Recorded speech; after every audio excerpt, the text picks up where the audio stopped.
Hey guys, Sierra Bailey here with Accel Commercial Real Estate. The video you're watching ties into our event in June, Accelerate.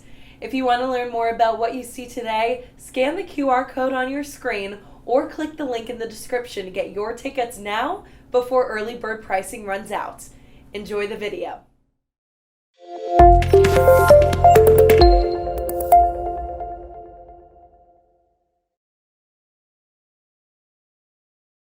Um, so I've been in the multifamily space for almost 20 years now. Started as a landscape architect. Just always eager to do whatever I could to get into the business. So every step that I took was a progression to the next step to ultimately get me where I am today.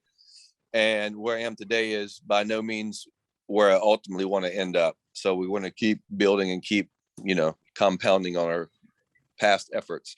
Um, there's every aspect of the multifamily business I have been involved in many different ways. As I mentioned, from the landscape architecture, I started in the single families and then ultimately moved into the multifamily space.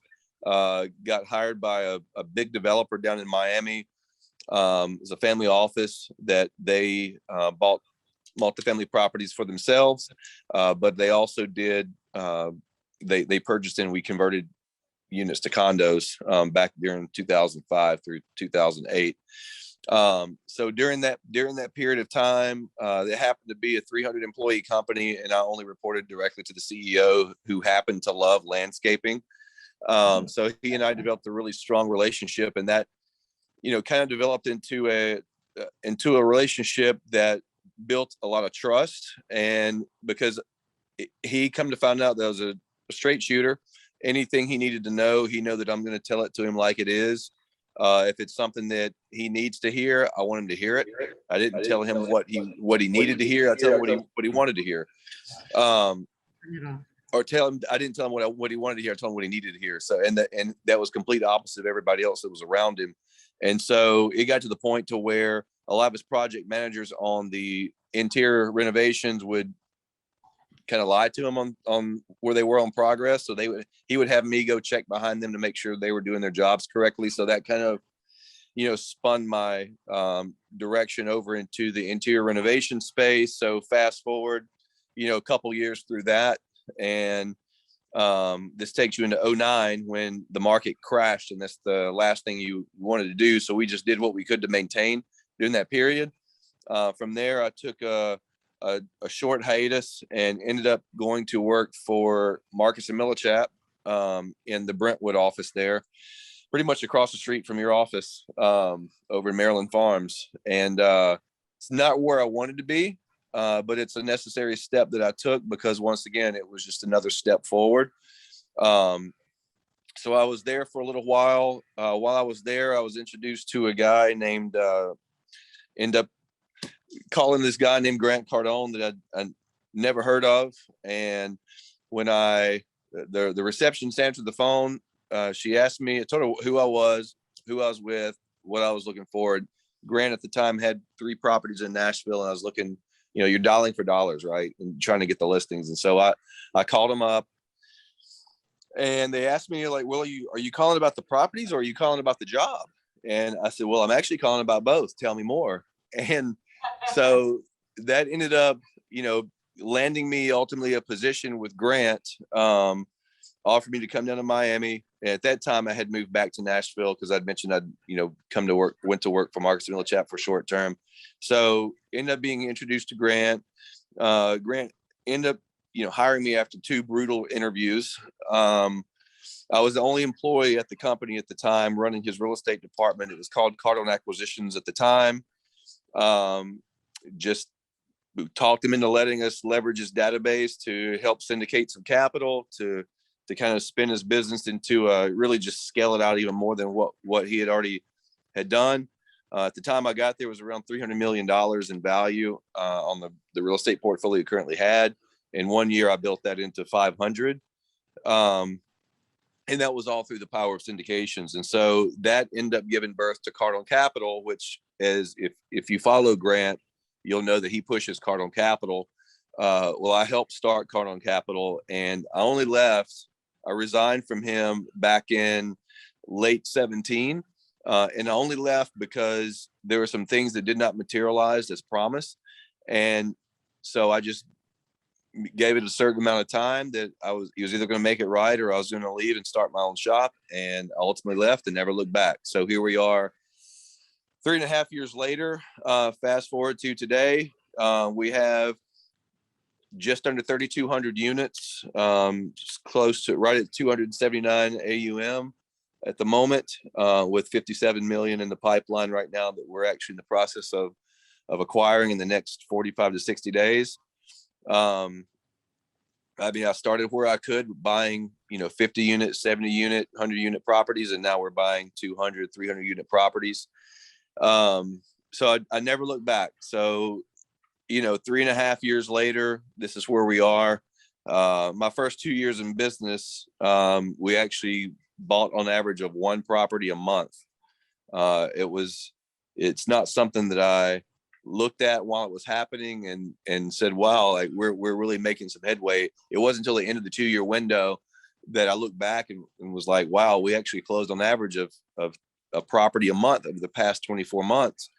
And the reason why that 2-year window is important to know is because, in our space with the lenders, they want to see a 2-year track record before they'll let you sign on the note by yourself, because there's, the net worth that comes into play and liquidity, but there's also the track record, and the track record was ultimately what I was after. So that's why I was just focused on building out the 2-year window. During that same time period, we're raising equity. We raised like $80 million, friends and family, from $50,000 checks to $250,000 to $500,000 checks.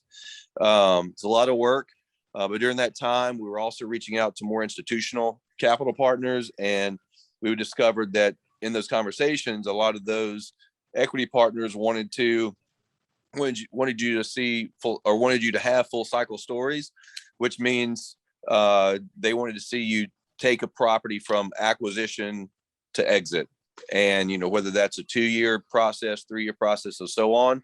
So that 2-year window quickly adjusted to a 3-year to 4-year window. So now fast forward to where we are today. We recently exited a big portfolio in Nashville back in December, 475 units, and we just exited 50 units in Atlanta. In the process of possibly exiting my portfolio in Chattanooga. And so we're in a good spot right now, because now we have that full cycle story, which we didn't have before. So it's good to know that, we're what I call we're entering 2.0.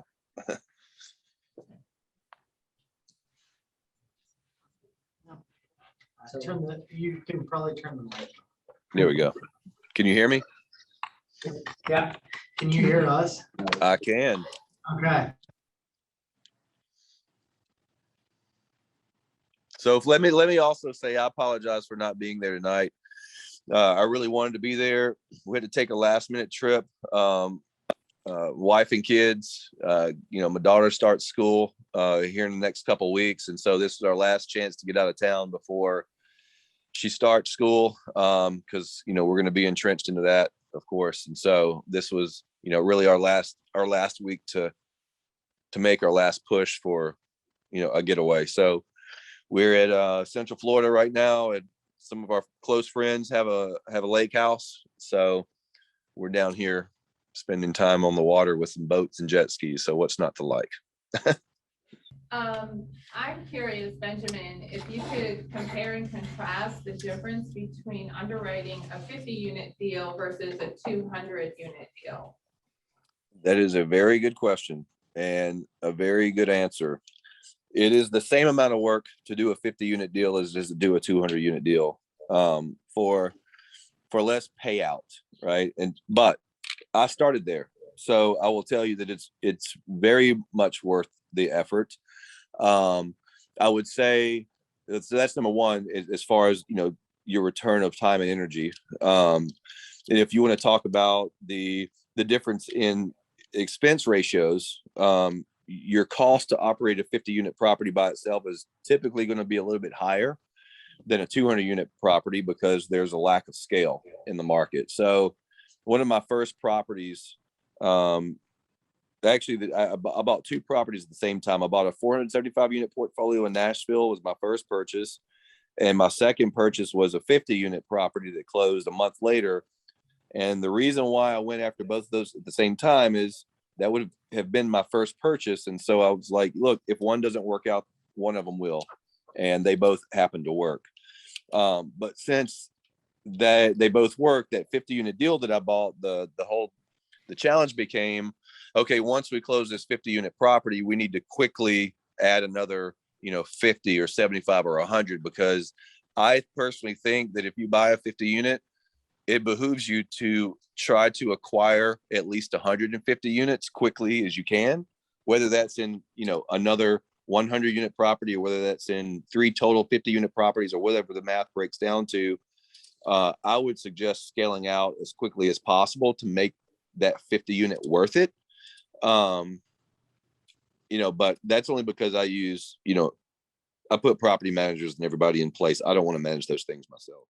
Thanks for watching this video. If you like what you see, be sure to follow our Generational Wealth Learning series. On select Thursdays, we offer cutting-edge industry information that would normally cost thousands of dollars. And the best part, our education is absolutely free. If you register through our events page, you can join us live, either in person or over Zoom. In the meantime, like this video, comment down below, and subscribe to our channel so you never miss a beat.